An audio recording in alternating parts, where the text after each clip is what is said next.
Welcome back, friends, to another episode of The Good, the Bad, and the Bible.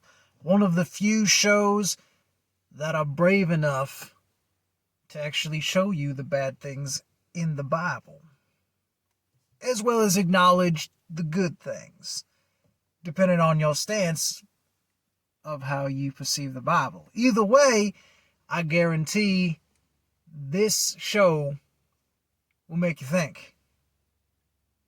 Because we take the Bible for directly what it says. And it is a fun show, let me tell you. My name is Rogan, and you are watching The Mysterious Stoner in a Bowler. And today I do not have a whole lot of time to dilly-dally.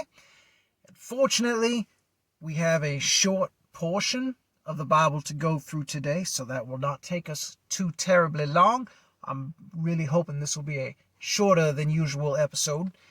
And be sure to stick around for some announcements at the end, because there's going to be some changes coming. But for now, let's get to where we left off in the book of Exodus. And today we are on chapter 24, finally leaving the rules and all that shit behind and moving forward to a little bit of storytelling. Some very interesting things mentioned here that I would like to point out. And we're going to start right at the beginning. Let's see if you can try and understand what's being said here. I know it's old King James Version, but it's English, so give it a chance. Just going to read the first two verses. And he said unto Moses, we're assuming that's God here because of what's about to be said. And he said unto Moses, come up unto the Lord, thou and Aaron and Nadab and Abihu, and 70 of the elders of Israel, and worship ye afar off. And Moses alone shall come near the Lord, but they shall not come nigh, neither shall the people go up with him. So, all the children of Israel are around Mount Sinai and everything, right? And all these rules have been given to Moses, supposedly by God, but no one has seen God yet. Oh yeah, we're going to see God today. Supposedly.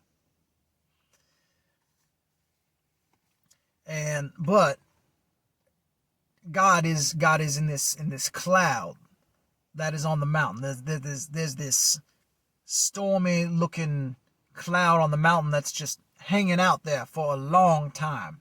And it's been making thunderings and lightnings like it could just be a regular storm cloud that's just hanging out there. But it also made a trumpeting noise, which we talked about before, which is either completely made up or could be an alien spaceship just hanging out in the cloud honking its horn, for all we know. For all we know. But of course, it's more likely that it was made up.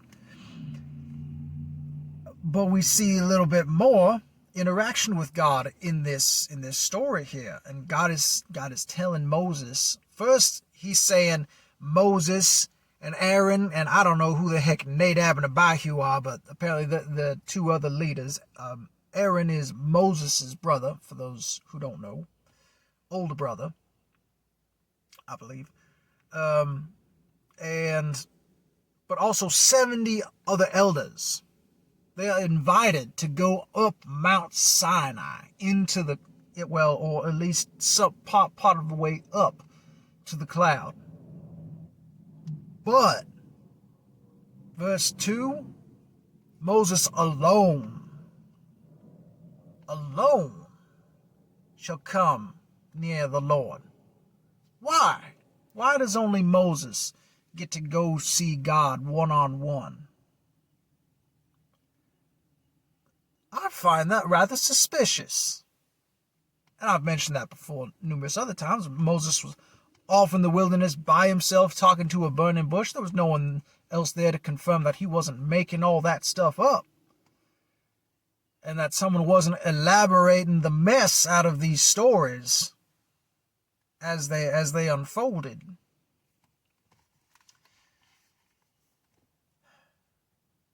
And here we're seeing Moses is being invited alone to go talk to God. None of these other people are going up to see exactly who God is. So I'm smelling a bit of a fishy scam here. But it goes on, and the story itself isn't that interesting. It's just the things in it I'm pointing out to you as we go along. But then the people were very easily convinced by this show, even though none of them saw God. They saw his miracles, they didn't see God himself. So who knows what kind, if Moses just had the ends on weather and locust and fly and frog movements and whatnot, if he knew some tricks, if he had some tricks up his sleeve, who knows? But he had the children of Israel convinced that Jehovah was real, and they answer with one voice, all the words which the Lord hath said will we do. So we'll do whatever God says. Like a bunch of sheep, without question. But because God had supposedly done all these miracles and things for them and freed them from the Egyptians in a very roundabout and torturous and inhumane way for the Egyptians, but he technically pulled it off nonetheless. And so then it goes into these details of Moses performing this ceremony. He makes a sacrifice of some animals, of oxen, and he takes the blood. He sprinkles it all over the altar that they made there, and then he sprinkles it on the people. And he's saying this is a blood covenant which the Lord has made with you concerning all these words, all these things, because what he wants you to do and because you've agreed this is a blood covenant. And I thought about it because I've done some research on other things, and this sounds rather familiar to me, kind of like blood magic. I don't know if you've ever heard of what blood magic is, but because I've studied other religions, including paganism and witchcraft and the things they do, some of the things they do in there is blood magic. It's not necessarily evil what they do with it per se. It's all about what you use it for and all that. That's completely a different way of what it's being used here. But God is all into this use of blood, of sacrifice, of killing, and that's honestly when blood is used in witchcraft per se, you don't have to kill something. You just need blood to do the job. Of course, that depends on what you believe, because there are many different beliefs out there. But in general, there is no killing. There is no harming of others, or there's. But here, God is constantly all about killing. If he's not killing people, he's having animals killed to to cover the mistakes that he has so called them that mankind performs. Whenever a man sins, they have to sacrifice an animal. An animal has to die, which is bullshit, in my opinion. It's like every time you break the law, an animal has to die. Come on, no. We have other ways of fixing the issue. We don't have to kill in order to pay off a debt. All right? But God, Jehovah, this is the only way Jehovah is satisfied, with blood. And yet somehow people are okay with this, and they want to condemn others. We just saw a few chapters ago how God condemns witches for seemingly no reason whatsoever. They use blood magic. Some of them do. Not all of them. Some of them do. But here, this is sure, God's trying to make it sound like a covenant, but it sounds more like a blood magic spell to me. And so God wants to condemn other people for doing it under more peaceful terms. This almost sounds like a ritual brainwashing spell that Moses made up. I don't know anything about. I don't know if that sort of spell exists or whatever in witchcraft or whatnot, but this sounds like it could be witchcraft that Moses is performing here, trying to create an intent with what he wants to do with binding Jehovah and the children of Israel. That is just my personal opinion, but I find it disturbing, honestly, that God would feel like this is important to do. Like, why can't you just shake hands? Why can't you just give your word even? You don't need to use, blood is an important symbol of life and everything, but this personally makes me feel uncomfortable to think about that this may have actually happened.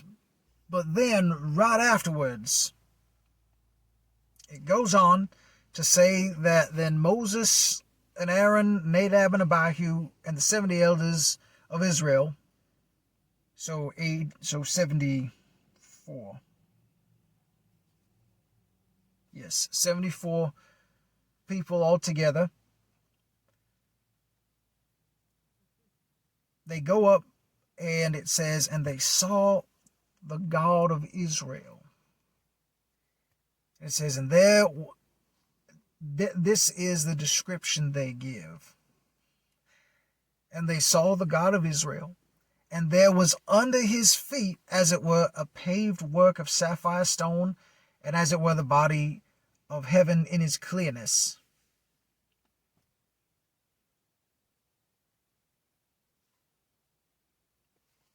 And that's it. That's it. We are told what is under his feet. We are told nothing else. Seriously? The next verse goes on to say, it says, and upon the nobles of the children of Israel he laid not his hand. I don't quite understand that. But also they saw God and did eat and drink. So apparently they went up there and they had a fucking picnic with God. Or he had a table set up for them. I don't know. But that is the description of God we are given, is what he is standing on.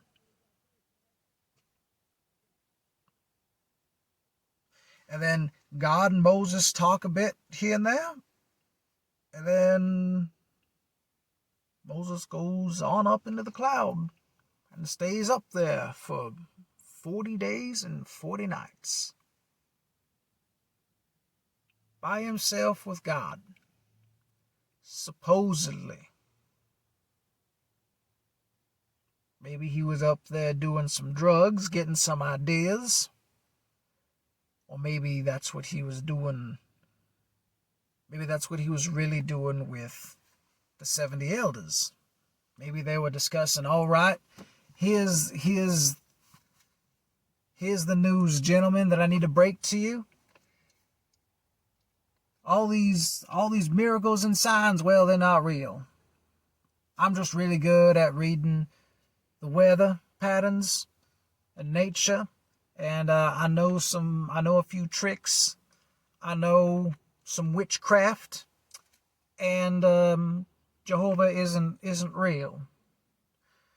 But we need to keep the illusion alive amongst everyone else that he is real.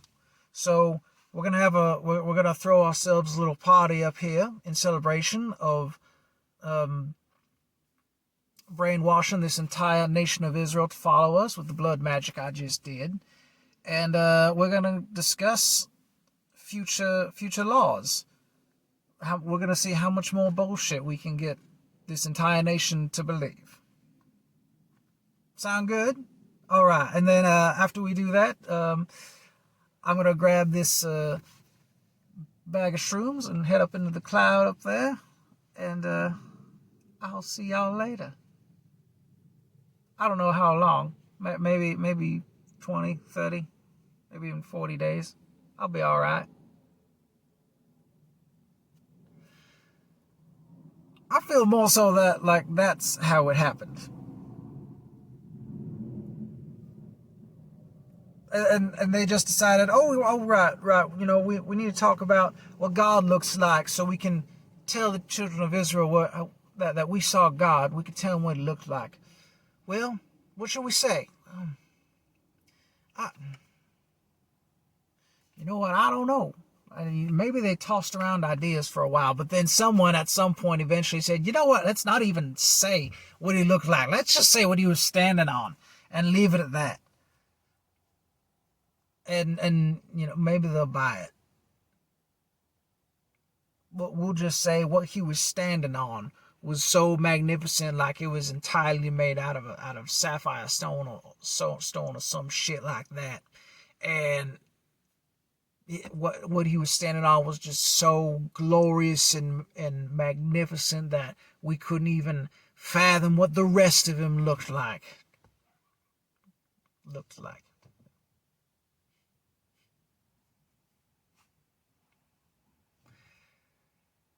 If that's not a get out of jail free card for creativity, I don't know what is. He's just so awesome we can't describe him. Wow, really? Like, even shit. Some of the other religions give like way more detail about their gods than Jehovah gets. He's just so awesome you don't get to see what he looks like. Wow, cheap. I say that's cheap. And that is the end of the chapter. And for a ways on, there's some more rules and shit given, which I will go over in advance, of course. See what's worth looking at and what's worth ignoring, because there's a lot of details here and there. He goes into a ton of instructions about how to build this tabernacle. It's basically a temple on the go, like a camper, but it's a church for them, because it's collapsible. They can take it apart and shit, which I won't lie, like the design that they figured out for it was clever. I'll give it that much. Collapsible temple to take with you on the run. That's not bad. That's some good creativity right there. But I'm not gonna get onto that shit because it is boring as hell. Believe me, I have been to the seminars on the subject multiple times. Every time against my wishes. Trust me, it is a boring subject that some Christians just love to dig this shit out of and get all kinds of meaning out of every little nook and cranny. Damn. No thank you, we are not doing that. But I just wanted to point out again how it's Moses going off by himself. By himself, ultimately.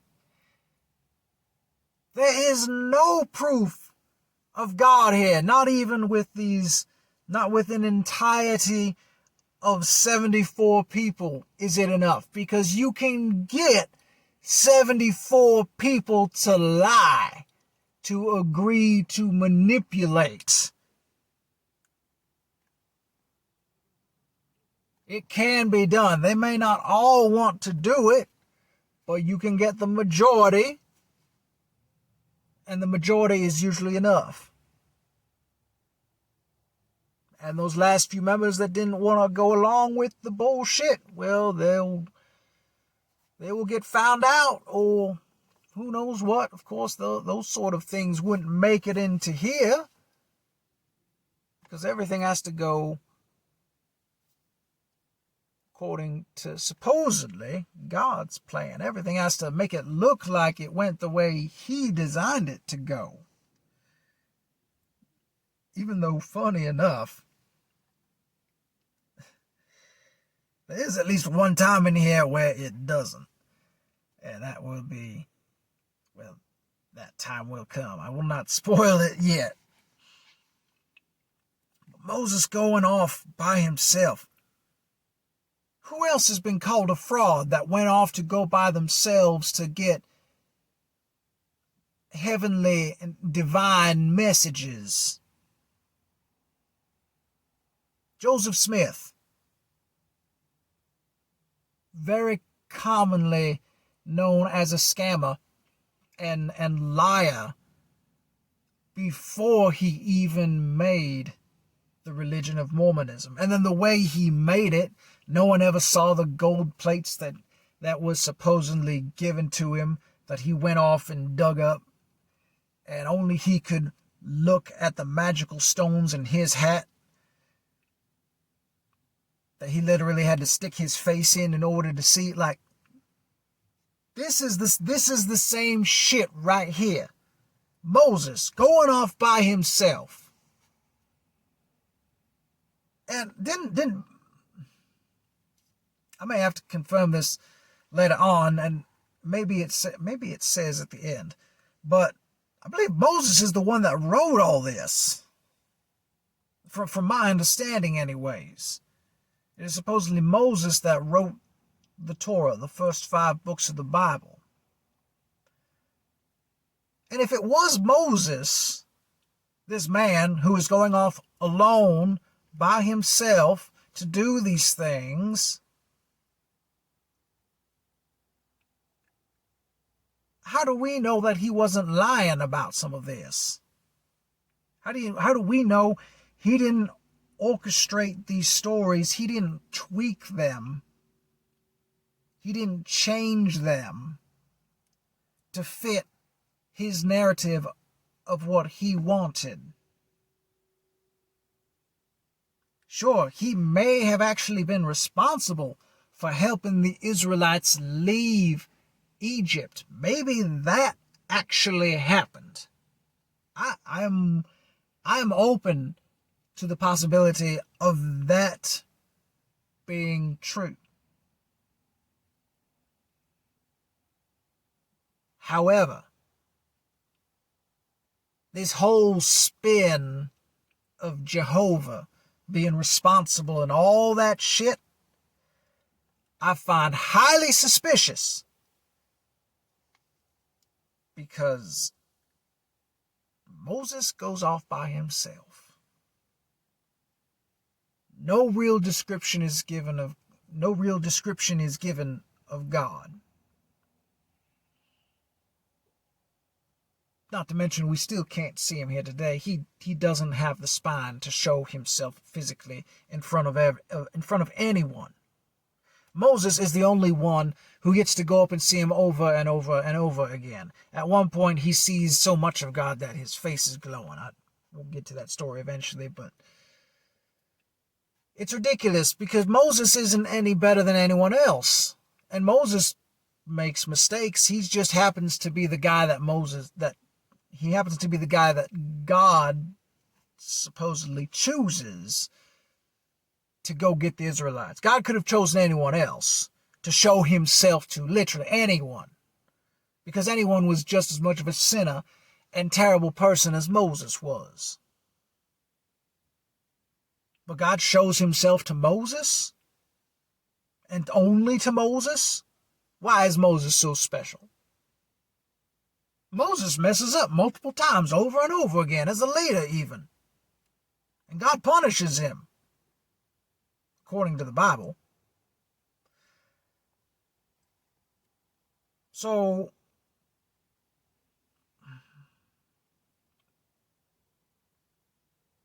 Moses,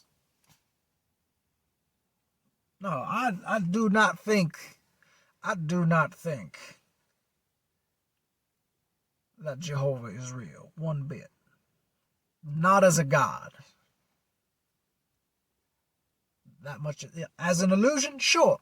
He is a real, hardcore, savage illusion. That much is true. But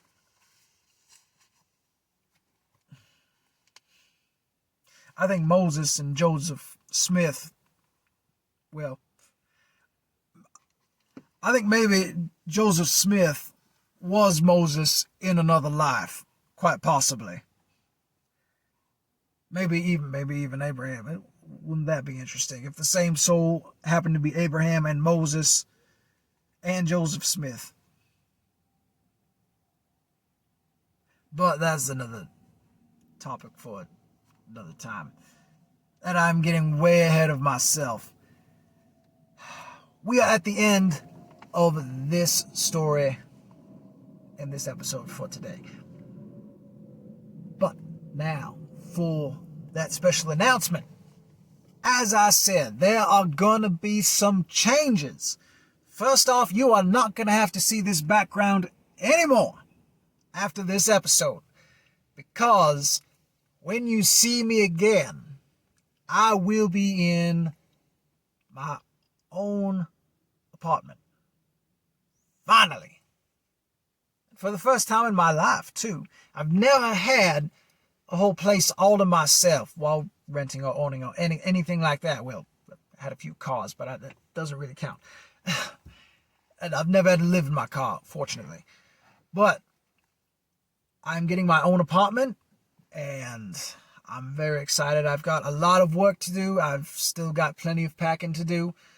In fact, while you are watching this, I will probably be moving in, depending on how long it takes for this video to upload. Last week it took forever, and I do apologize for that. I do not know what was going on with the internet last weekend, but it took way longer than it should have to upload, and I apologize. But not only this, so different perspective. I'll be in a new apartment, but in addition to this, I will also be taking off.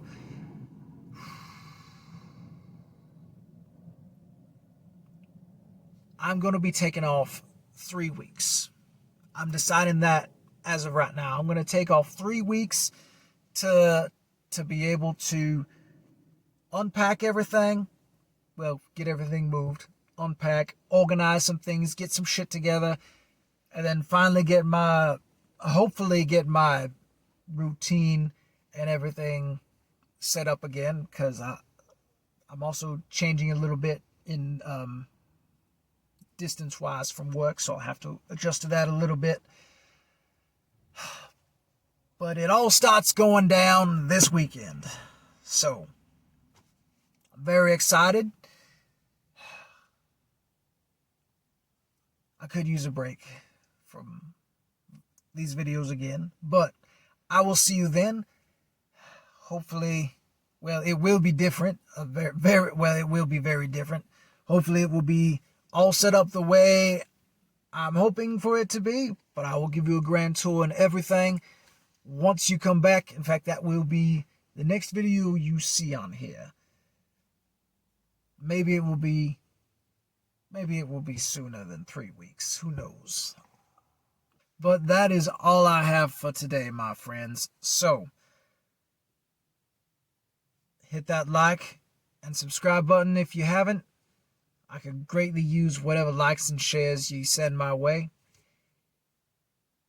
Stay safe. I will see you in 3 weeks. Until next time, my friends. Farewell.